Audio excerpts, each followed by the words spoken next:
ನಮ್ಮ ದಾವಣಗೆರೆ ಜಿಲ್ಲೆಯ ಸೂರಗೊಂಡನಕೊಪ್ಪ ಸೇವಲಾಲ್ ಮರಿಯಮ್ಮನ ಒಂದು ಜನ್ಮಸ್ಥಳದಲ್ಲಿ ಸೇವಲಾಲ್ ಮರಿಯಮ್ಮನ ಜಯಂತಿ ಉತ್ಸವ ನಡೀತಾ ಇದೆ.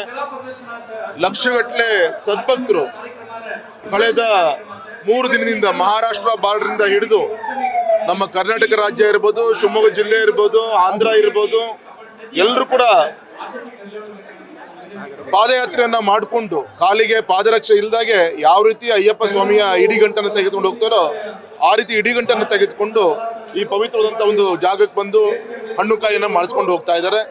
ಇಂಥ ಒಂದು ಪವಿತ್ರವಾದಂಥ ಜಾಗದಲ್ಲಿ ಸನ್ಮಾನಿಸಿದ ಯಡಿಯೂರಪ್ಪನವರು ರಾಜ್ಯದ ಮುಖ್ಯಮಂತ್ರಿ ಇದ್ದಾಗ ಸೇವಲಾಲ್ ಜಯಂತಿಯನ್ನ ಜಾರಿಗೆ ತಂದರು. ಇವತ್ತು ಅನೇಕ ಸರ್ಕಾರಗಳು ಇದಕ್ಕೆ ಶಕ್ತಿ ತುಂಬಂತ ಕಾರ್ಯಗಳನ್ನು ಕೂಡ ಮಾಡಿದ್ದಾರೆ. ಈ ಸಂದರ್ಭದಲ್ಲಿ ಇಷ್ಟು ಮಾತ್ರ ಹೇಳ್ತೀನಿ, ಆ ಸೇವಲಾಲ್ ಮರಿಯಮ್ಮನ ಒಂದು ಆಶೀರ್ವಾದದಿಂದ ಬರಗಾಲಕ್ಕೆ ತುತ್ತಾದಂಥ ನಮ್ಮ ರೈತ ಬಂಧುಗಳು, ಮಳೆ ಬೆಳೆ ಸರಿಯಾಗಿ ಆಗಿಲ್ಲ ಈ ವರ್ಷ, ಹಾಗಾಗಿ ದೇವ್ರದಿಂದ ಒಳ್ಳೆ ಮಳೆ ಆಗಲಿ, ರೈತರು ನೆಮ್ಮದಿಯಿಂದ ಜೀವನ ನಡೆಸುವಂತ ಒಂದು ದೊಡ್ಡ ಆಶೀರ್ವಾದ ಆ ಸೇವಲಾಲ್ ಮರಿಯಮ್ಮ ಮಾಡಲಿ ಅಂತೇಳಿ ದೇವರಲ್ಲಿ ನಾನು ಕೇಳ್ಕೊಂತೀನಿ. ಈಗ ಚುನಾವಣೆ ಚರ್ಚೆ ಜಾಸ್ತಿ ಆಗ್ತದೆ ಸರ್. ಈಗ ಯಾವಾಗ ಯಾರಿಗೆ ಟಿಕೆಟ್ ಅಂತ ಅನೌನ್ಸ್ ಮಾಡ್ತಾರೆ, ಯಾವ ಟೈಮಲ್ಲಿ ಮಾಡ್ತಾರೆ, ಯಾವಾಗ ಆಗುತ್ತೆ? ಹೈಕಮಾಂಡ್ ಆ ಸಂದರ್ಭದಲ್ಲಿ ತೀರ್ಮಾನ ತೆಗೆದುಕೊಳ್ತಾರೆ.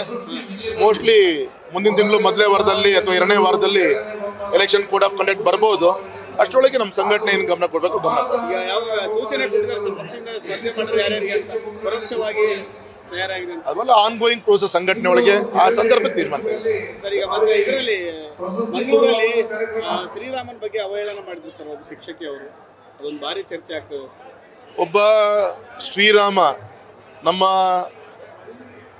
ನಾಡಿನ ನಮ್ಮ ದೇಶದ ಒಂದು ಆಧ್ಯಾತ್ಮಿಕ ಒಂದು ಶಕ್ತಿ. ಅದು ಆ ಒಂದು ಶ್ರೀರಾಮನಿಗೆ ಏನಾದರೂ ಅವಮಾನ ಮಾಡುವಂತ ಕೆಲಸಗಳು ಹಿಂದೂ ಮಾಡಿದ್ರು.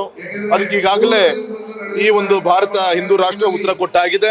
ಇನ್ನೂ ಅದೇ ತಪ್ಪುಗಳನ್ನ ಮಾಡಿದ್ರೆ ಯಾವ್ಯಾವ ಸಂದರ್ಭದಲ್ಲಿ ಯಾವ ರೀತಿ ಬುದ್ಧವಾದ ಹೇಳಬೇಕು ಸಮಾಜ ಅವ್ರಿಗೆ ಹೇಳುತ್ತೆ ಅಂತ ನಾನು ಹೇಳಲಿಕ್ಕೆ ಇಚ್ಛೆ.